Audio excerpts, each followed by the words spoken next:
Every generation thinks it's free, until it realizes it was born on someone else's balance sheet. You think freedom means choice, but in this system, every choice has a credit limit. You don't own your house, the bank does. You don't own your education, the lender does. You don't even own your time, because the debt clock never stops. This isn't a conspiracy, it's a design. An invisible empire not ruled by kings or armies, but by contracts, credit, and compound interest. No flag, no borders, but it governs almost every decision you make. This is the empire of debt. The only empire that never sleeps, never bleeds, and never stops expanding. Stay with me to the end, because once you see how deep this system runs, you will understand why history keeps ending with the same kind of silent collapse. The modern empire didn't start with tanks or revolutions. It started with something more powerful, a signature. In the 20th century, we discovered a new kind of alchemy. Money didn't just come from printing presses. It came from promises. When a bank gives you a loan, it's not handing you someone else's savings. It's creating new money out of nothing, with a few keystrokes. Your debt becomes the system's asset. Your obligation is their profit. That's how the financial empire was born. Not through conquest, but through contracts.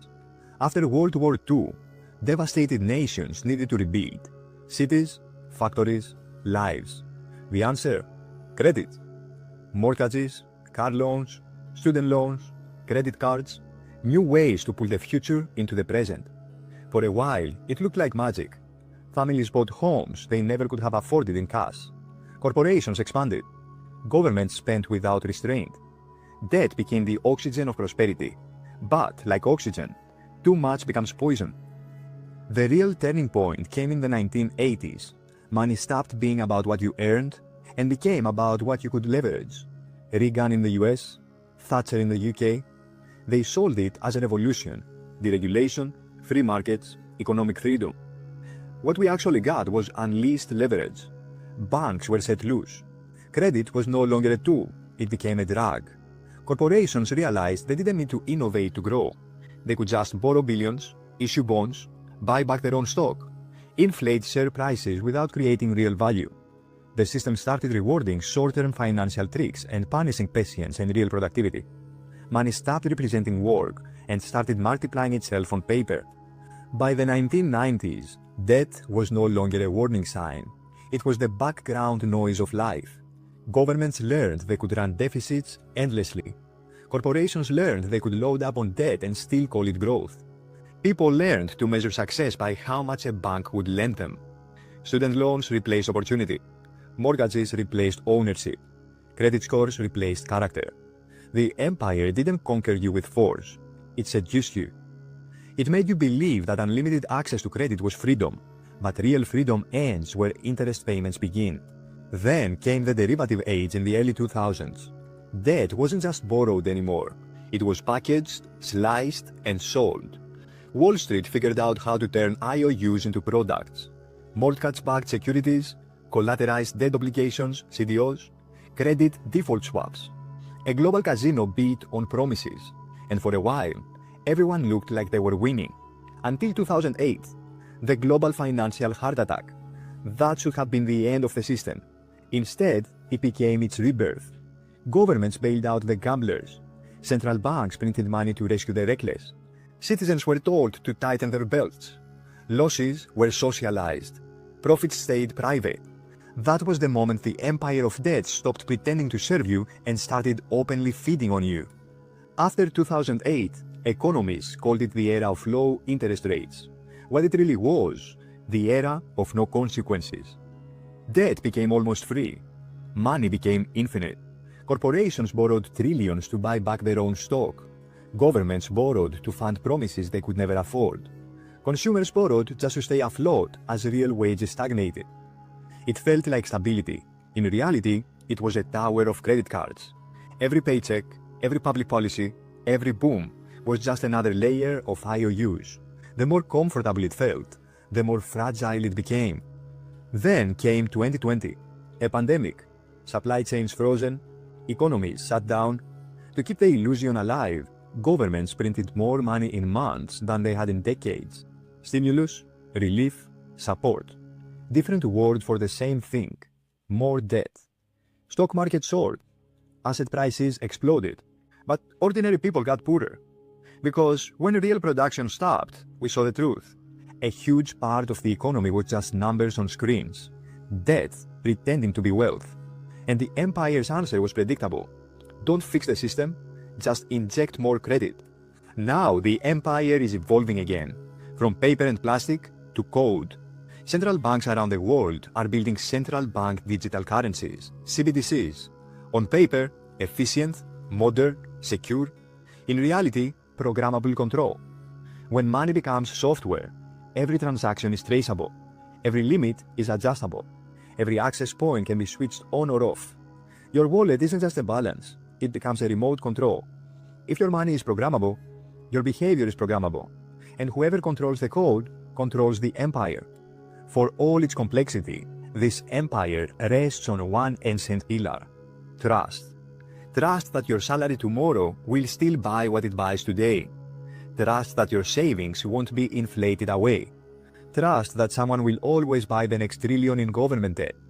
If that trust cracks, the entire illusion starts to fall apart.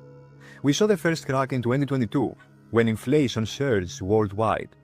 For the first time in a generation, people watched their money evaporate faster than they could earn it. What did governments do? Blamed supply chains, blamed wars, blamed weather. Anything but this, that the system's survival depends on slowly devaluing you. Inflation isn't an accident. It's the tax that doesn't need a vote. It's how the empire pays its bills.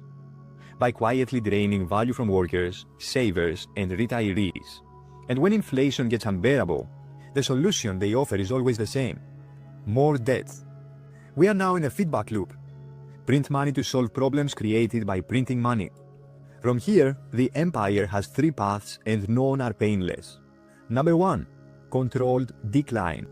Slow erosion through inflation, regulation, and restructuring. The rich stay rich, the middle class quietly dissolves. Number 2, digital control. Full shift into CBDCs and programmable money.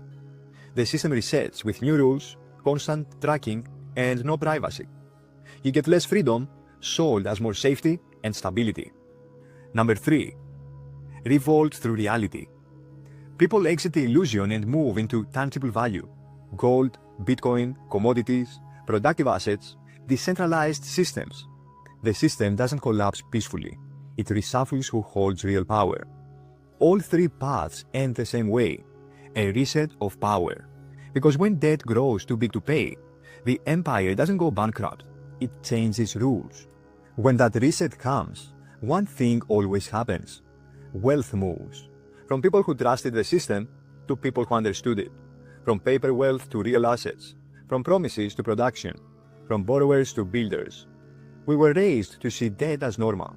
The price of progress, the engine of growth. But debt doesn't build civilizations. Discipline does. Production does. Trust does. When a society stops creating and starts just borrowing, its future is already sold. The cruelest trick of this empire, it's not just out there in banks and policies. It's inside us.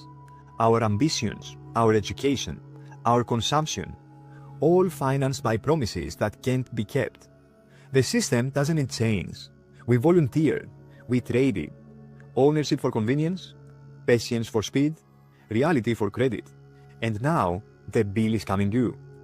Every empire falls for the same reason. Not because it runs out of strength, but because it runs out of trust. The empire of debt will be no different. It won't collapse in a dramatic battlefield moment. It will collapse in confidence. People will still log into their accounts and see numbers, but they will stop believing those numbers mean anything in the real world.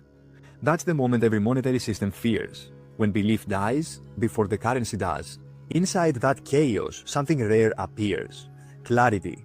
The realization that value was never in paper, plastic, or pixels. It was always in what people can create, build, and trade freely. When the illusion burns off, what's left is truth. And every new system, every new empire, gets built on whatever truth people finally accept. History doesn't end with collapse. It resets. It clears the ledger. And every time the people who understand how money really works rise higher than before. The empire of debt was never just about governments and banks. It was about belief, and belief is breaking. As the next reset approaches, remember, the people who inherit the future won't be the ones with the highest credit limit. They will be the ones with the clearest vision. The empire is already cracking.